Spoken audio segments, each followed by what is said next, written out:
Welcome to Elixir Wizards, a podcast brought to you by Smart Logic, a custom web and mobile development shop based in Baltimore. My name is Justice Epen, and I'll be your host today. I'm joined by my esteemed co-host, Eric Ostrich. Say hi, Eric. Hello. And this season 4 of Elixir Wizards, we're talking about system and application architecture, and we're joined by our special guest. Today's guest is Steve Bussey. Hey, Steve. Hey. How are you? Doing well. Thanks for having me. Oh, we're so glad to have you. So glad to have you. We normally open up with some personal questions, and we're going to do that. But this one comes from a fan of the show. Amos King asks, what is your favorite pair of shoes? My favorite pair of shoes. That's a great question. I love that. I have two favorite pairs. I got a more formal pair and I got my more casual pair. Yeah. So I have this pair of, it's Nike Dunks. The cool thing about this pair of shoes is that it's from a skateboarder and he used to paint his shoes so you couldn't tell. And then as he skated it, the paint would wear off. So the shoes come in full black paint and then they wear off into different patterns. And you can hit it with a little alcohol wipe and stuff if you want to accelerate it in places. So I love those ones. They're super cool. And then I have a pair of Margiela shoes that have paint splatters on them, which is just I love the look of those shoes. I didn't pay full retail price for anyone that looks those up. I bought those used. Same for the other pair too. I've only heard of Margiela in rap songs. Mm-hmm. And I don't even know which one. Yeah, it's in different rap songs. It'll come to me though later, and I'll shout out my favorite rap. Okay, I really for some reason I was expecting dress shoes. I thought you were going to say something I don't know, Carmina's or something like that. Nah, I do have dress shoes, but actually I don't know at what point I stopped wearing them. I think maybe when I got more into sneakers, and because I can find sneakers that are dressier and that work with different outfits. So I've been more into sneakers. And if I ever go to a conference, you'll see I always bring my favorite shoes to conferences and events. How did you, just out of curiosity, how did you get into this as a hobby? So I think there's a stigma around engineers, not having the best style taste. And I remember I would go to conferences and stuff. I work in a sales company and, you sort of get comments of and here's our engineer, Steve, you can tell. And tongue in cheek, it's funny. But I started thinking more about well, what if I spend a little bit more money and make sure I get stuff that I like and that I'm a little bit more curating about what my outfit is. And I started getting into some button downs, nice button downs. And then at some point I found a pair of sneakers that matched this crazy button down I had, and it got me into sneakers. And I started finding sneakers that matched the button down. So I actually can wear a nice button down shirt, a short sleeve or something like that, but then have sort of a pair of shoes that goes with that shirt, even if it's a crazy shirt. Yeah, that's a really cool hobby. I like shoes as well. Eric, do you want to start with some real questions? Sure. So kind of continue on the About You train. Where are you from and how long have you been into doing programming? Yeah, so I guess now I would say I'm from Atlanta, but I originally grew up and went to school in Pennsylvania. I moved down to Atlanta 6 years ago about. And I've been programming probably since the 6th or 7th grade. I used to play a lot of video games as kids do. And back then it was sort of the beginning of when people would well, not the beginning, but as MMOs were coming in and people were sort of hacking MMOs because a lot of stuff was still client side. And I just remember really being interested in that stuff. And I wasn't good at any of it, but it was sort of an entryway into programming. And I would say I actually start getting decent at programming, actually being able to create programs from scratch back in high school and then went to school for it. And Elixir in particular, it's only been about 3.5 or so years for me. Coming in from a Ruby shop, Elixir made a lot of sense. And, I've been enjoying it ever since I started. So I am a little bit curious how you found the Elixir world. Talk a little bit about that. Yeah, so I have a coworker that he's smarter than I am. And I don't know where he heard about it. Honestly, probably from maybe a Ruby conference or something like that. I knew that a few years ago, you're looking in the 4 years ago, people were actually evangelizing Elixir at Ruby conferences. I haven't been to one since I started using Elixir. I just go to Elixir conferences now. Maybe that's something that still happens. But I think he heard about it there and started looking at it. And just one of those things whisper in your ear, again and again and again. So that's a good way to get a colleague on board is just bring it up and be oh, this would be really easy in Elixir because of XYZ, or, oh, this would, work really well here. And it was sort of organic over time. It probably took 6 to 8 months to actually really get it to take hold and actually introduce it into the organization as, in sort of a pilot capacity before we sort of vetted it out and, saw that it was working.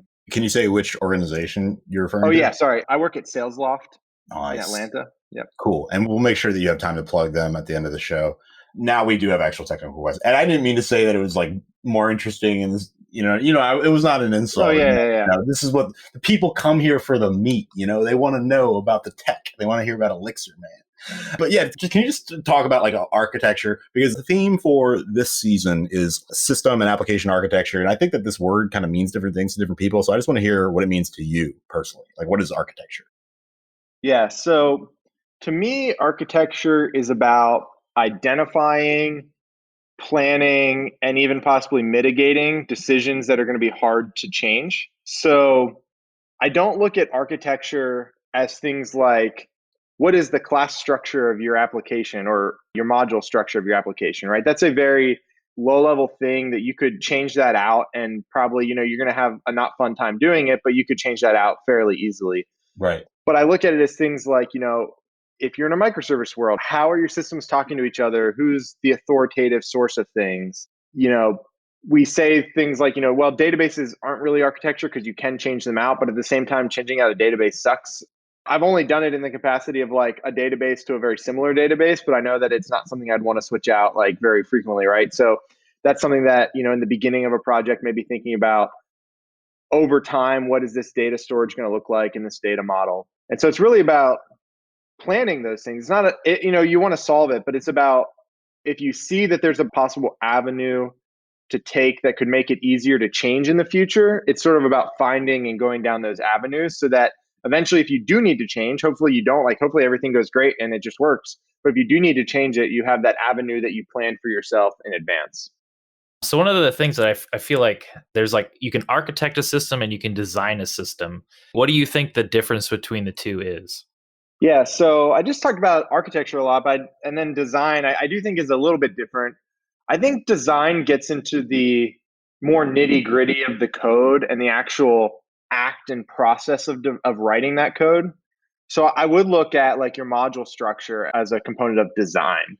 Obviously, we have the word design pattern, so hopefully it deals with design, or else maybe it's just poorly named. But when you look at design patterns, you're looking at how is this code going to interact with this other bit of code and make it so that it's easy to modify. Again, you're usually looking at making it easier for yourself, easier to change, easier to understand.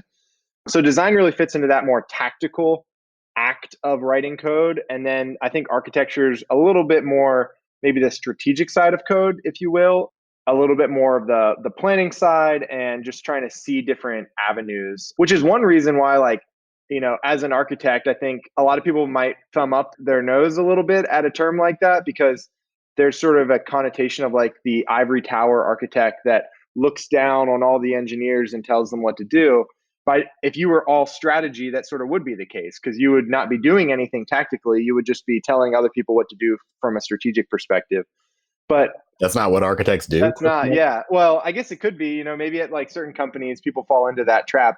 But something that I do, and I'm very careful of, is I write code more time than I'm doing anything else. And so, I'm actually doing that tactical side of things. Because one thing I've seen happen is if you're only focusing on strategic, you could be missing things like, well, I have this strategic decision I want to make, but if we go down this route, it's going to be 5 times harder to actually build the thing.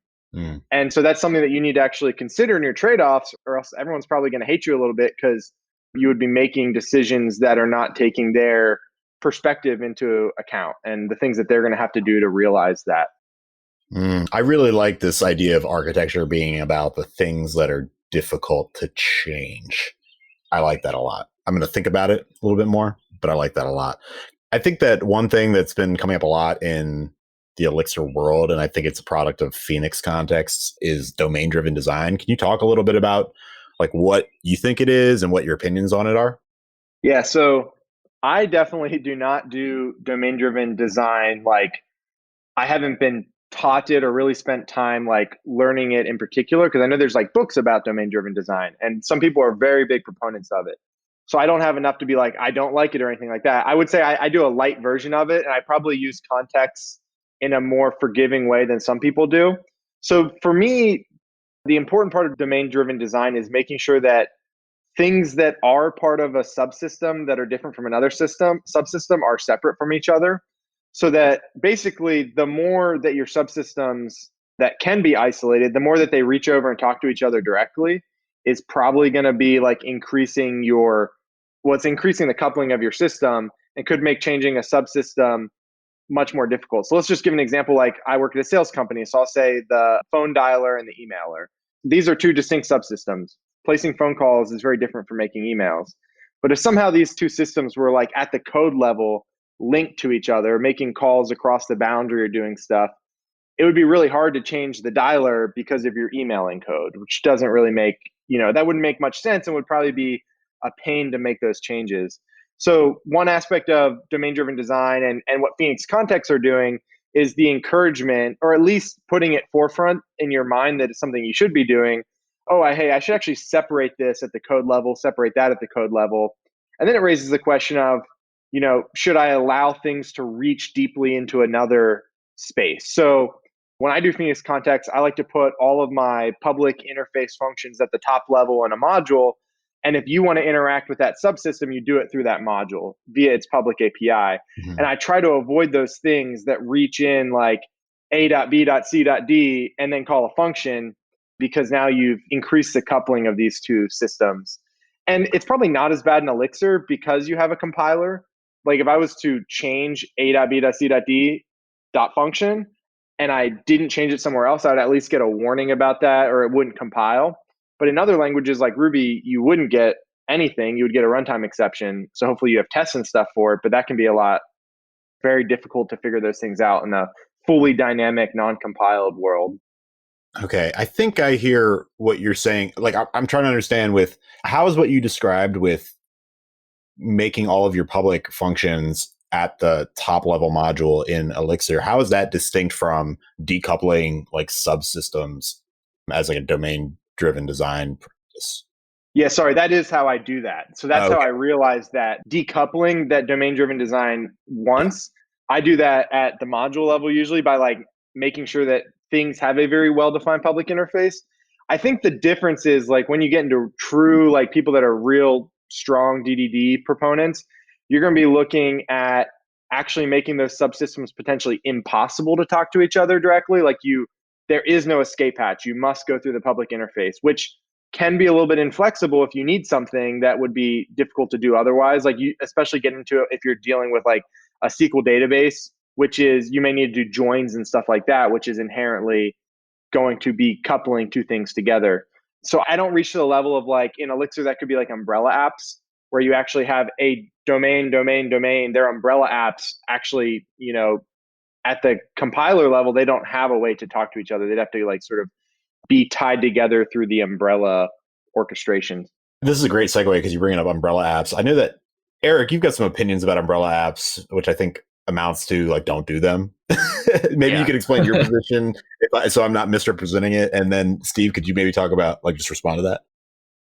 Yeah, so we reached for one of our first Elixir apps. We reached for an umbrella app. Also, could you just tell us what it is in case somebody doesn't know? So an umbrella app is an Elixir app comprised of many other apps like locally. You have your main project and then an apps folder, and then every folder inside of that is its own Elixir project. They all have the same like mix.lock file, and they can talk to each other. If you say the dependencies in the umbrella, it'll kind of look next door to in the folder structure. And then it also prevents circular dependencies, because I don't think like you can have one thing say that it's going to use another, but it can't request it back. So it kind of forces you to split stuff up and make sure that you only talk to things that like it should be able to or whatever.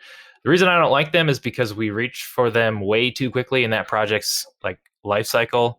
Like we had 3 applications, I think. One was like the app, and then the other 2 were like single files that just talked to a remote API and like was like how to like, this is how we're going to talk to Stripe. Let's have a full Stripe app or whatever. And so we just reached for it, maybe incorrectly, just too early, whatever. And eventually we just got to be such a pain to work with that we just collapsed it all down to a single thing.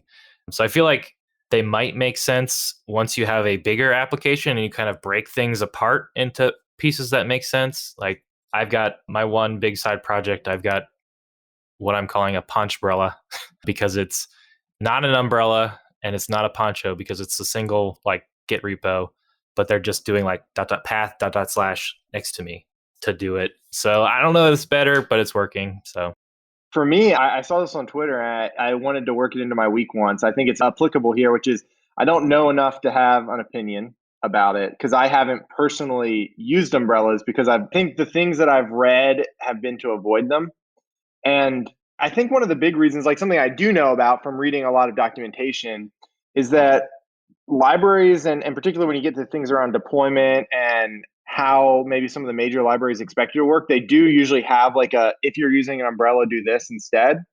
But I feel like you're sort of working against the grain a little bit. And so, I feel like the documentation is always like regular application first. And then there's a little sort of aside about umbrellas. And then I've seen things in like the Slack channel and on the forum where people will be like, hey, I'm using umbrella and I don't know how to set XYZ up.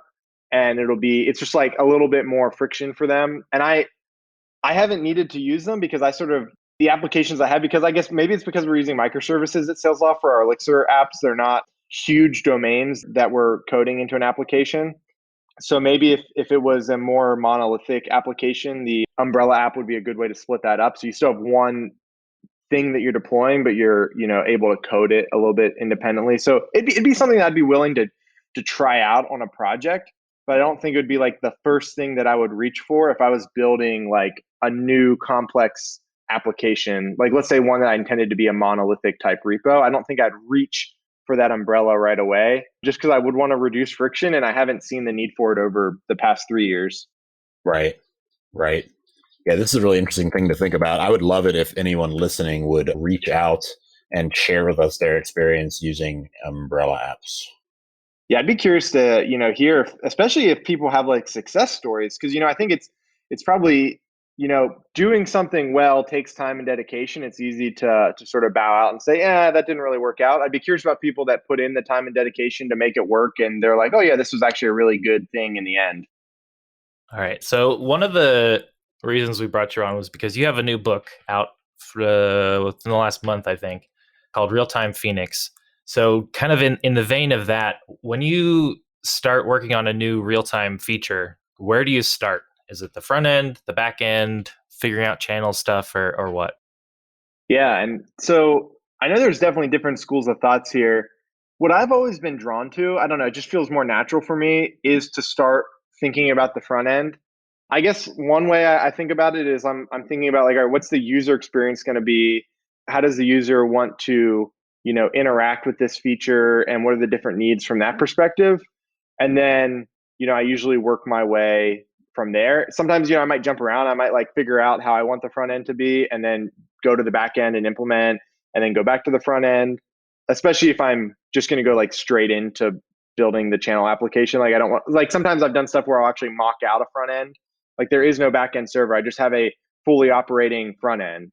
That's actually something that I actually really like to do when I'm building a new sort of more complex feature, so that I can, especially if it's in something like React or whatever, so I can work out exactly how everything is going to tie together.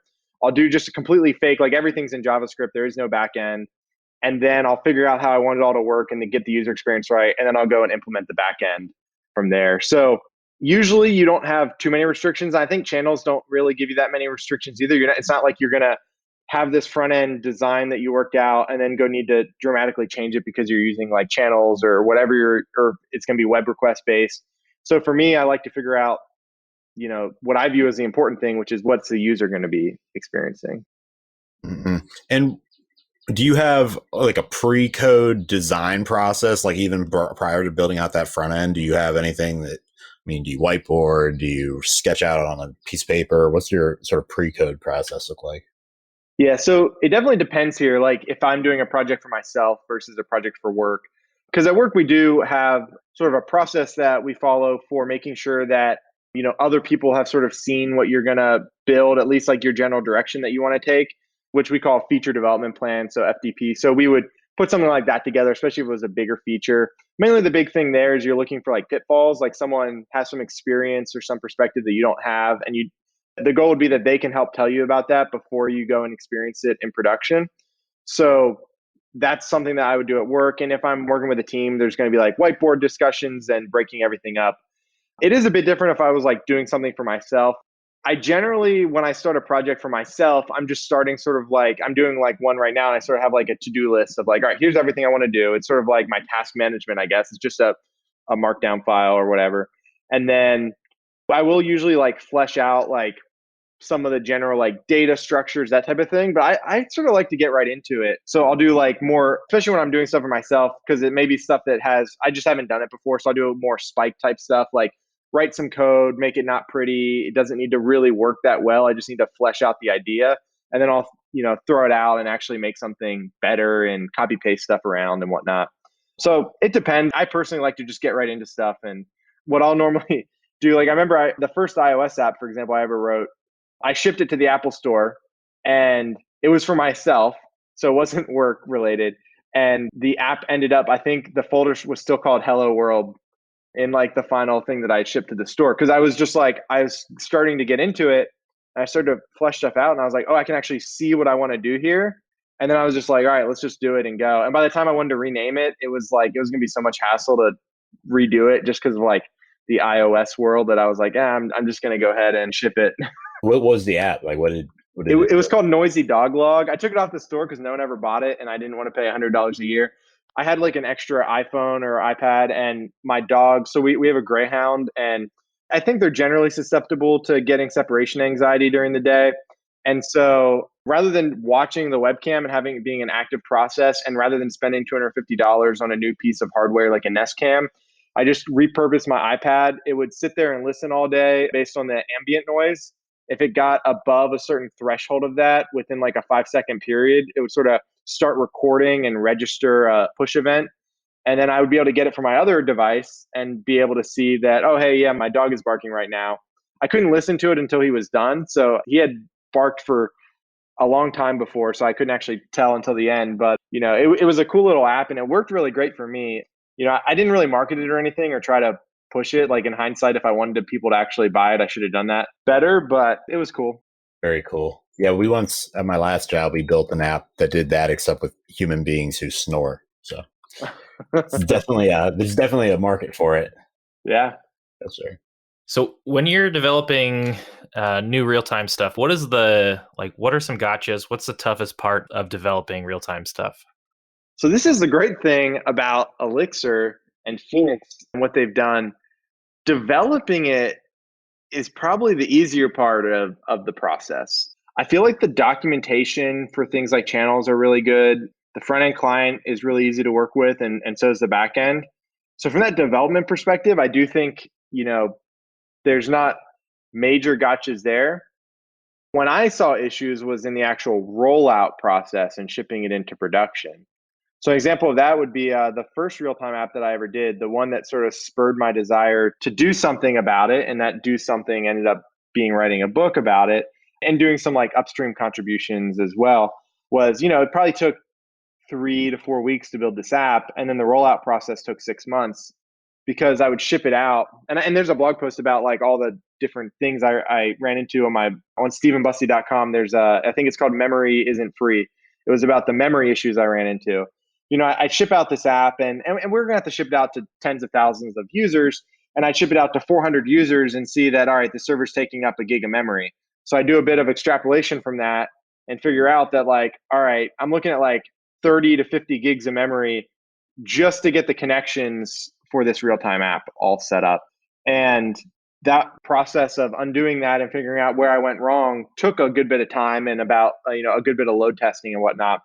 The end result of that had to do a lot with, if you return big payloads in a Phoenix channel response, you have to basically garbage collect both the channel and the WebSocket process itself, because it actually does the serialization from the server to the client, and that takes memory. Like you're doing something, it's not free.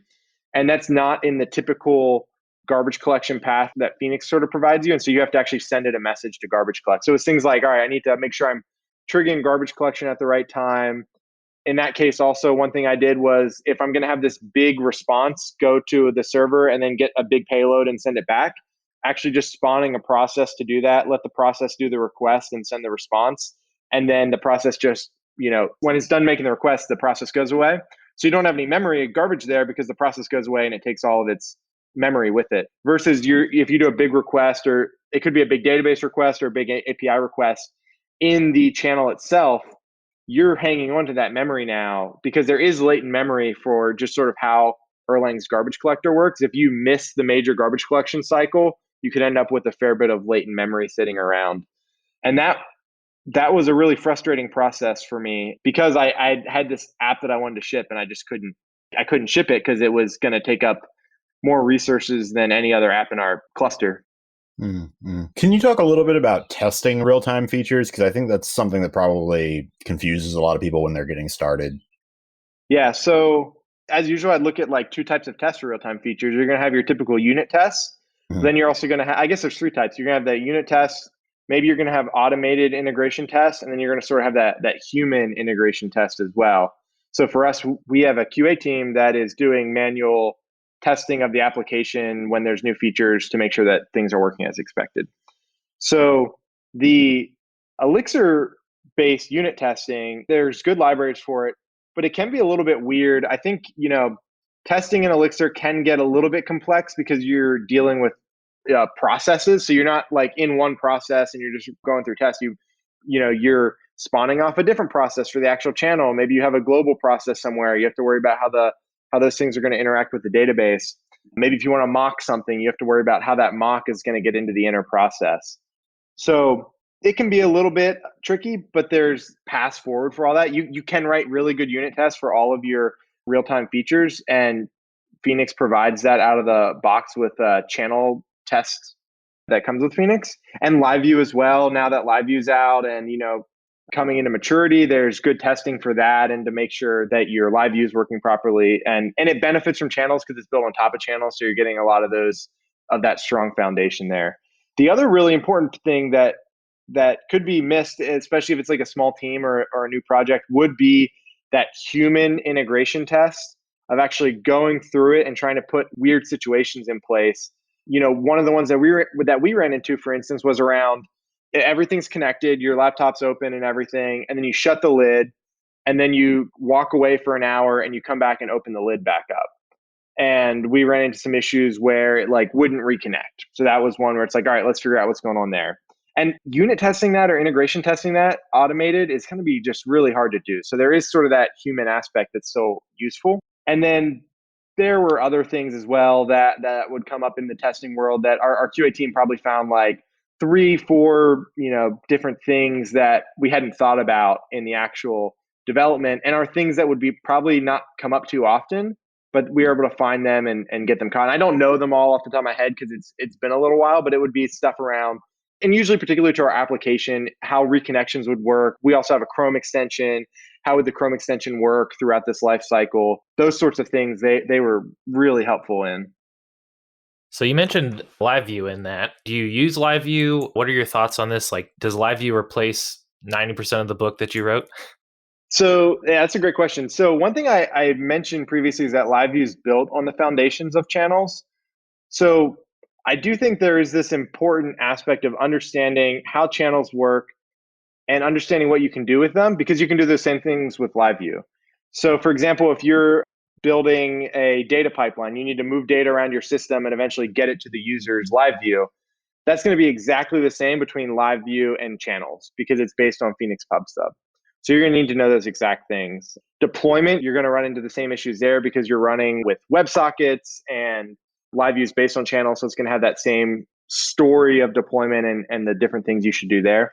Potentially maybe more sensitive on deployment because if your servers are down, it's not offline compatible. So if your servers are down, you would have issues. So you need to be even more cautious with deployment than you would be for channels. If your channels goes down and maybe it's just like a thing that augments your application, the thing that augments is gone for a little bit, but your app's still there. So that is something that you'd have to be really careful of. And then I think LiveView is generally though great for the community. People are really excited about it. People that are building applications with it seem to really like it. It doesn't fit our use cases at SalesLoft. And so We have used it on some internal apps for developer enablement type tooling, and that seemed to work really well for the team that did that. And I think that they enjoyed using it. For our main platform, I think the constraints of it wouldn't work for us in particular. And then also we have to do a lot of things over JSON because like I mentioned, we have the Chrome extension, we have mobile app. So a lot of our stuff is JSON as the primary mechanism for communication. So that's really important to us. The fun thing about LiveView is that you can turn an existing Phoenix-based static rendered page into a LiveView really easily. So the example there from the book is in the last chapter, or the second to last chapter, I think it is. I sort of forget now. We actually take the project that we had worked on earlier in the book, which is channels based, and I did the sort of different ways that you might use channels to get HTML to the front end. Honestly, it's not the most fun thing to do. The channel side of things. You had to do like your own HTML parsing on the JavaScript side, or you had to do HTML rendering in the channel and pass it down. But then we go through and we rewrite that into LiveView, and it's awesome because you copy paste the template and you copy paste it to a file with a different extension. And then you add in your LiveView and you set up your render and you set up your binding to the Phoenix pub sub. And in about 20 lines of code, the thing that we had built earlier in the book was able to be turned into a LiveView without all the JavaScript that had been associated to it.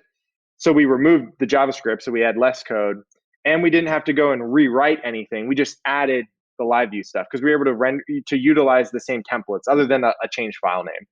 So I really liked that. I thought it was awesome. It shocked me. Like I knew that it was going to be an important part of the chapter to show people that it's easy to turn something into a LiveView. But when I actually did it, and I was like, that was easier than I thought it was going to be. It actually did surprise me and take me back. And I think I even had sent something to Bruce Tate at that time to be like, man, you're definitely right here. Cause he's been talking about LiveView and how it's a game changer. And I was like, I just did XYZ with it on the book and it was painless and it was way easier than I thought it was going to be. I'm excited about it. I don't know if I have a use case for it right now.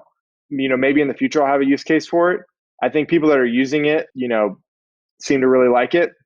And, great for the community, obviously. You're looking at Phoenix 1.5 and what they're doing with Live Dashboard and getting LiveView, I assume, close to that 1.0 mark. I don't know any plans around that, but the community is really excited about it. I have a note here that you have a funny story about writing that chapter of the book. Oh, yeah. It was just how easy it was to do it. Like the fact that I had expected it to be easy and then blew my own mind with how easy it was. And was taken aback. You're really good at explaining these things. It's been interesting to listen to you. When you're designing applications, how are you thinking about security inside of your architecture? How are you thinking about authentication, authorization? Where are you putting this? Are you putting it in the context at the controller level? Yeah, so this is really important for me and for SalesLoft. And if I was to write a new application, this would be really important for me there as well. A lot of software, at least in the web world these days, is SaaS based, where you basically have potentially multiple teams in the same application. You have a user that signs in, they're going to be different from another user. And you need to make sure that you have these contexts set up. Well, when I say context, I don't mean Phoenix context. I mean authentication and authorization contexts. So if you do it wrong, you're going to end up leaking data to someone that shouldn't see it. And leaking data is the number one worst thing that can happen to a web application. It's 10 times worse than having downtimes. No one's going to sue you over downtime. People are, potentially, you get yourself into lawsuit territory when you start sharing people's data, especially if it's private. So I definitely care a lot about this. So luckily, one thing I mentioned is that at SalesLoft, a lot of our Elixir code is microservice based. Well, all of it is microservice based. We have a Ruby sort of monolith that is the legacy of the past, and we still add stuff to that, but we don't add a whole lot of new stuff to it. So that's sort of where our authentication is sort of born and lives. And we pass around JWT tokens to our microservices, and we make sure that everything we do in a microservice has that context on it. So we want to know the user that's requesting it and the tenant that's requesting it. So we can do things like put that in our database queries, and if we have any other things that happen, make sure they have that contextual information on them so that we remove the chance of running into issues. One of the things I had worked on in the past, I don't know, it's probably been 4 months or so now, or maybe even 5 or 6, was a way to enforce tenancy being set on ecto queries. So essentially, you have to make your ecto query with a certain column present. So in the case, let's just call it tenant ID. You have to say where tenant ID equals 1 or something like that. And if you do joins, you have to make sure that your joins have tenancy on the joins as well. And it basically goes into a whole bunch of edge cases that you have to handle to have tenancy properly set up. Like you can't do things like say where tenant ID equals 1 or tenant ID equals 2, because now you could have 2 tenants worth of data coming back from the query. Once you get into administrative parts of code, you may need to do stuff like that, but you should never need to do that as part of your normal code path. So that's something I've been putting in Elixir projects that I work on now. If I had a multi-tenant application, I would add that in from day one to prevent any sort of moments where you accidentally realize that you've been making a query with the wrong tenant ID or something like that, and you just showed someone else's data. So I guess if you have a multi-tenant applications, like that might have a lot of data and whatnot that you're potentially loading. So like, how do you deal with like any performance issues that you might encounter? And I guess if you talk about it in the book, like specifically with WebSocket real-time stuff. Yeah. So performance is also top of mind for me often. It was probably about 8 months ago or so now, or maybe it's even been a full year. I actually was like, hey, we need to dedicate time to just spending time on getting performance up. So I actually had a colleague and I that literally went through everything that we could possibly find to like increase performance, and we were able to increase it fairly significantly in the application. There's some very basic things that people talk about. You get into things like a lot of people have performance issues when it comes to their database. So that's obviously something that to look at, making sure that you don't have N+1 queries, which Ecto, I love the fact that it's really hard to make an N+1 query in Ecto versus in Rails, where it's very easy to make it's like N+1 is the default in Rails and an error is the default in Ecto, which is absolutely the right thing to happen. So, there's that basic type stuff. One of the big things for me, at least in our APIs, because we do have a public API that anyone can hit, anyone that's like any customer or partner can hit it. Justice, you probably can't unless you go and sign up.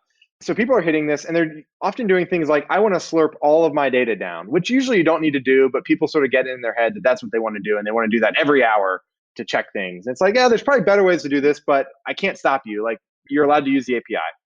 So one of the things that we do there is like when we're doing things like pagination, we recommend not using like page ID offsets because in Postgres, that's really non-performant. So we use what I call cursor-based polling, where you say, my cursor is X, give me everything greater than that. And then you sort of keep moving your cursor so that you're always at page 1 in your database, but you're shifting through the data in like a windowing type fashion. So that's one that like significantly increases our performance on the API by doing that versus the typical pagination. How did you come up with that? I think it was sort of natural for us, honestly. So we had pagination originally, just normal standard, and we still have pagination. And we were seeing the performance issues from it. So we sort of said, well, what are the alternatives? So in Postgres, you can do things like actual cursors in the database, but that requires transactions, which are incredibly expensive in practice. Transactions are the thing that will bring our app down. So we have to be very careful about opening them. So it's like, all right, well, if that's not on the table, what's the other thing? And it's like, well, essentially it's a cursor. A cursor is a opaque string that you give back to the request every time you make it. And every time you make the request, you're going to get a new cursor back. And so we just sort of implemented that in like application land rather than in the database. And we allow you to do cursors based on like IDs or maybe timestamps. Timestamp is definitely the best one to do because you can provably prevent yourself from missing any data if you have like data updates going on and whatnot. So that's sort of how that one came about. And we will still get hit with people that are doing pagination, but we like also made it expensive. So when it comes to our rate limits and stuff like that, we'll like boost the cost of your API queries if you're using typical pagination. We like do everything we can do to get you to not use pagination, and we use the cursor based. So one of the things that we do with our real-time apps is we try to prevent ourselves from having to go to the database. So one of the things that we have is like a website tracking mechanism.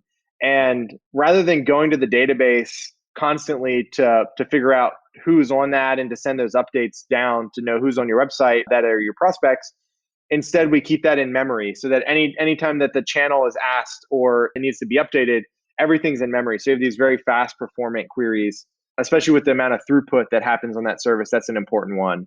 And then the other big performance thing that has popped up on our real-time apps, in our case, a lot of real-time apps are getting data from a source. Like let's say another API is pushing data up in a post API. They're maybe doing something with the data, maybe saving it to the database, maybe enriching it further because they're actually doing something as a service and then passing it down to the client. So one of the things that had hit us in the past is using things like task.async to do something like, let's just task.async fetch something from the database, or task.async hit this API. And it quickly came crashing down on us because we essentially had this unbounded parallelism in our application where things were hitting other APIs at like 4,000 requests per second when it should have been like 4,000 requests per minute. It's like everything came in at once and just overwhelmed downstream systems. So the takeaway from that was to stop using task.async. And we had switched over to GenStage because it gives you a pooling mechanism out of the box. It's like, for me, I copy paste some lines of code. It takes me 5 minutes to have a very basic memory data pipeline set up with GenStage.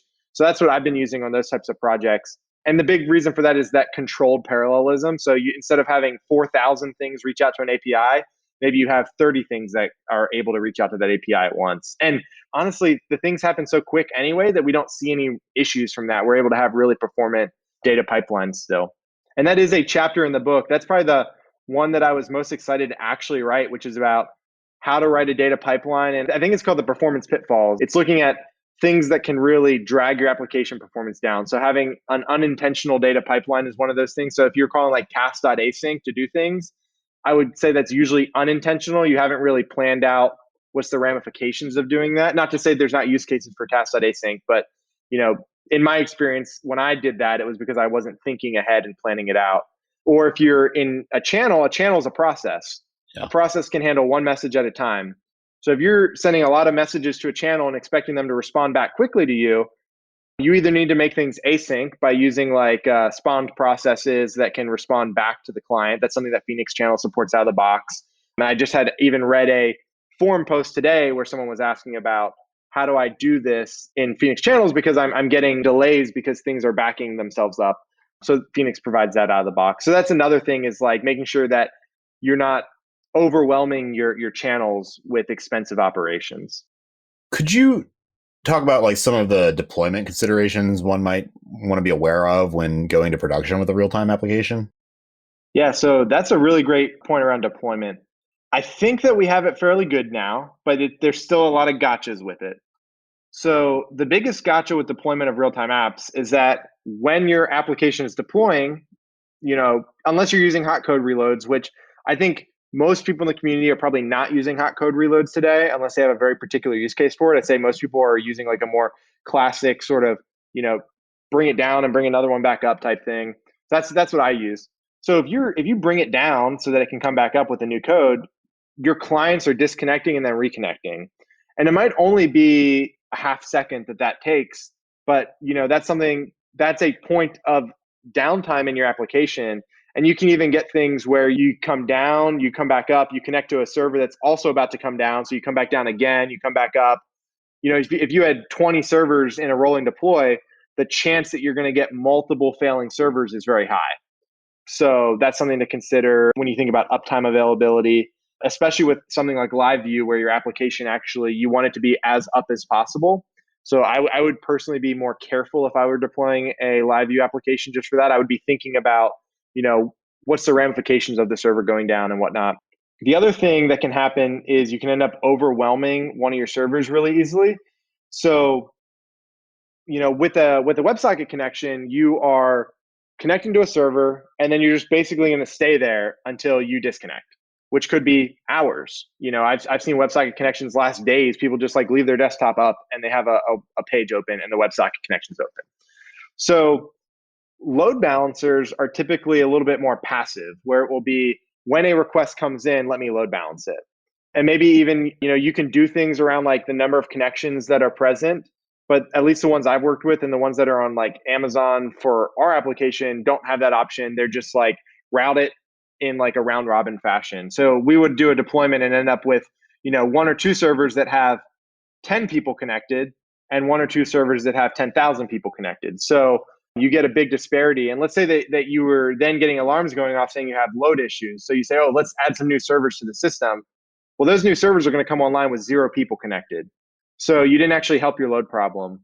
So one of the things that we do there is our servers are constantly pinging each other, asking how many connections do you have? How many connections do you have? And basically they aggregate that information together. And the one that has the most connections will look at the difference between themselves and the average And if they're outside of a certain threshold, they'll actually terminate a certain percentage of connections, and those connections will reconnect. So if you do a rolling deployment within, let's say, 10 minutes in our application, every server is balanced within like a 5 to 10% margin. Whereas when we started deploying real-time apps, we would do a rolling deployment and it would be 10,000% margins between the first and last server. You should definitely package that up and push it out to Hex. I have a GitHub repo for it. I actually was looking at this the other day because I was thinking about it, and I was like, how close is it to releasing? It's usable right now. It is the code that we're using at SalesLoft. It's been running in production for over a year and a half now without any issue. So it probably could be released pretty quickly. The only thing that I was hesitant on, because I had one at the last Elixir Conf, what is now Dashbit sort of consulting package for a month. And this is one of the projects I took to Jose to say, hey, what are your thoughts on this and how might you approach this? And he had a few different suggestions than the route that I went. So I was a little bit hesitant to release it onto Hex just because it may not fit other people's use cases. But like I said, we've been using it for a good while now and it's worked really well. So that is something I might look at actually releasing. If you can get some users for it, then I'll be more motivated. Maybe if there's like a need for it, if people hear this and they're like, I wish I had that, then hit me up and then I'll be motivated to open source it. Well, it is open source, but I'd be willing to package it into a 1.0 release. You heard him, folks. Tweet at us. Which sort of brings us to the end of the episode. I want to give you a chance to sell us on your book, although I think that this conversation probably has sold us on your book. But I'll give you more time to sell us on your book and also any other final plugs or asks for the audience that you want to, anything you want them to do. Find you on social media, where to find info on SalesLoft or get involved with any open source projects you want to support. So the book is Real-Time Phoenix by Pragmatic Bookshelf. It's released now. You can get print copy on Amazon or ebook on Pragmatic Bookshelf website.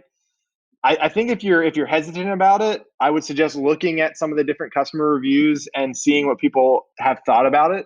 I love Amos King's quote about that the knowledge in this book is sort of hard-won knowledge, is going to help you make informed decisions about your project. So, which is definitely true. I mentioned this project that was very frustrating to work on and get released. And basically, this book is sort of the distillation of that frustration into a physical form of like, here's the book I wish I had before I started this project so that I wouldn't have been so frustrated and wouldn't have spent, 6 months getting a service into production that should have taken 2 weeks. So, definitely check that out. And let's say maybe you haven't done real-time apps or you haven't used Phoenix channels, or maybe you could be listening to this and maybe you haven't really done that much Elixir development. So one of the great things about Pragmatics, all of their book styles are this way, and it's a style that I definitely adopted for this book, is that all of the examples in the book, you can go through and basically, number one, you're getting all the code, but then as you go through the examples, everything is broken into the code snippets that are explained really well, and then you can just copy paste those essentially into your own project.